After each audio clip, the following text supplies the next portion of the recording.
हाँ जी, प्यारे बच्चों, पिछली क्लास में हमने खट्टे और कड़वे के बारे में बात की थी, है ना।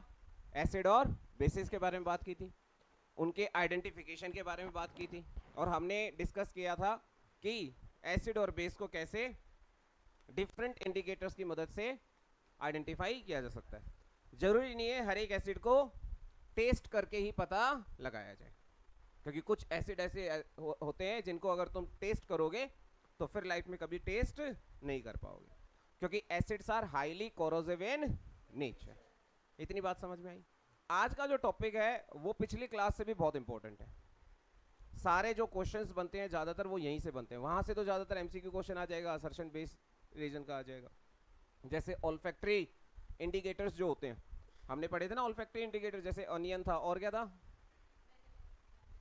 हाँ, वेनिला एक्सट्रैक्ट था, जो बेसिस में अपनी स्मेल छोड़ दे रहे हैं और एसिड में उनकी smell as it is maintain है।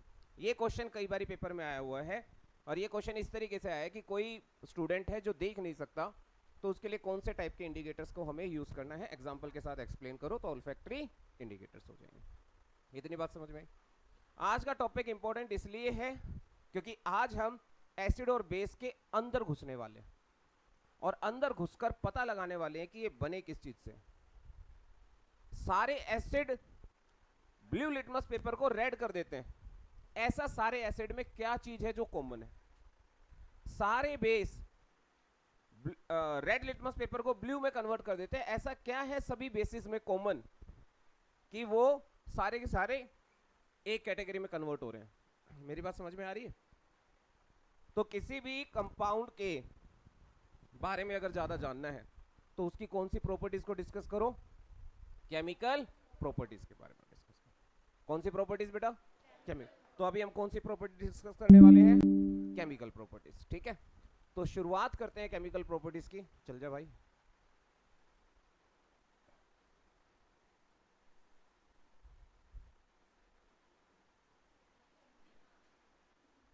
हाँ जी, ये है कुछ केमिकल प्रॉपर्टीज जो आपको याद रखनी है। ये बिल्कुल है ना, मैंने स्टार्टिंग में दे दी आपको। ठीक है, कि एसिड के साथ डिफरेंट कंपाउंड कैसे रिएक्ट करते हैं। जैसे तुम बच्चे हो, तुम मम्मी के साथ अलग तरीके से रिएक्ट करते हो, है ना। पापा के साथ अलग तरीके से रिएक्शन करते हो, स्टूडेंट अपने दोस्तों के साथ अलग तरीके से, और जो जिगरी यार है उसके साथ बिल्कुल अलग तरीके से। सबके साथ रिएक्शन करने का तरीका अलग अलग है। पापा के साथ ऐसे नहीं कर सकते, और यार क्या हाल है, बढ़िया, बस इतना कहते ही तुम्हारी कुटिया शुरू, है ना, कूटना शुरू तुम्हारे। ऐसे मम्मी से नहीं कह सकते, है ना, है ना, कह सकते हो नहीं, यार तू आज ये ऐसा बना दो बस, यार मेरे को यार बोल दिया, ले चप्पल चप्पल कुटाई शुरू। यानी कि सबके साथ रिएक्शन करने का तरीका। यहां पर भी एसिड अलग अलग कंपाउंड के साथ अलग अलग रिएक्शन शो करेगा, लेकिन एक चीज सब में क्या होगी, कॉमन। क्या होगी बेटा, कॉमन, सॉरी कॉमन क्या होगी बेटा, वो बचपन वाले इंग्लिश में चला गया था।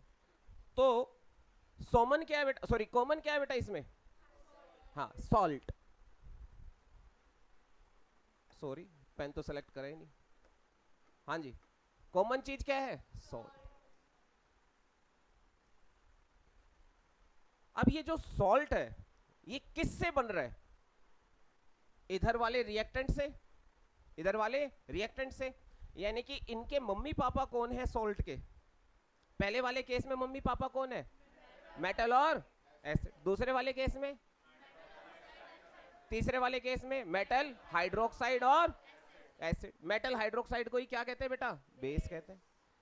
मेटल कार्बोनेट एसिड के साथ रिएक्ट करेगा, बच्चे का नाम salt. Metal hydrogen carbonate acid के साथ रिएक्ट करेगा, बच्चे का नाम सॉल्ट।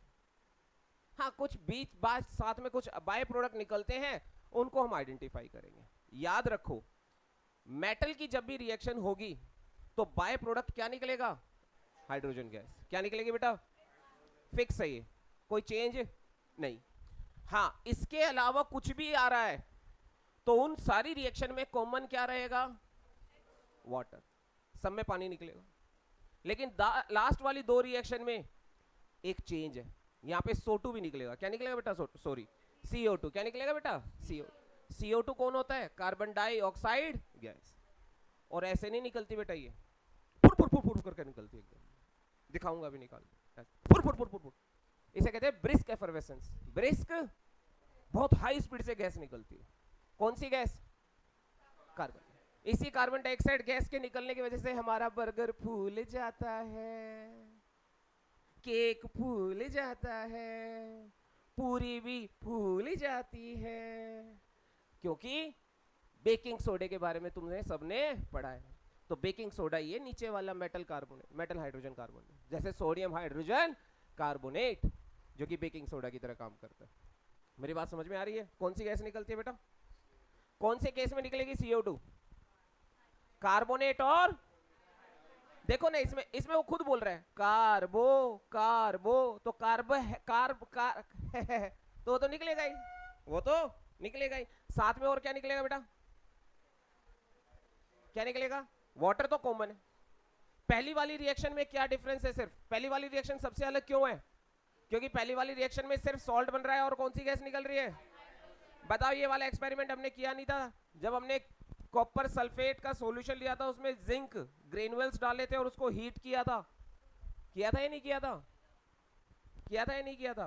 तो करने से क्या हुआ था बताओ? हाइड्रोजन गैस निकली थी पॉप साउंड के साथ। कौन से साउंड के साथ बेटा? पॉप। ये बात समझ में आ रही है? इसका मतलब इन सब में और क्या कॉमन चीज है? बताओ इन सब में क्या कॉमन है? ऐ वाह मेरे शेरा, सब में कॉमन क्या है? मेटल। और मेटल को बेस पसंद है, मेटल को, यानी कि मेटल सारे के सारे कैसी नेचर के होते हैं? बेसिक। चाहे वो किसी भी रूप में हो, चाहे वो किसी भी रूप में हो, है ना? चाहे वो मेटल हो सिंपल, या वो मेटल का ऑक्साइड हो, या मेटल का, या मेटल का, या मेटल का, लेकिन नेचर बदलेगी क्या? नहीं। भाई मेरे को गोलगप्पे खाने पसंद हैं, अब मैं ऐसे कपड़े पहन के जाऊंगा तो भी गोलगप्पे खाऊंगा, पैंट कोट पहन लूंगा तो ये थोड़ी कि मैं पपड़ी पे आ जाऊंगा तब भी मैं गोलगप्पे ही खाऊंगा। यानी कि मेरी बेसिक नेचर, मतलब मेरी नेचर चेंज नहीं होने वाली है। नेचर चेंज होगी क्या? नहीं होगी। ये बात समझ में आई कि नहीं आई? तो मेटल चाहे किसी भी फॉर्म में हो, उसका नेचर हमेशा कैसा रहेगा? बेसिक। कैसा नेचर रहेगा?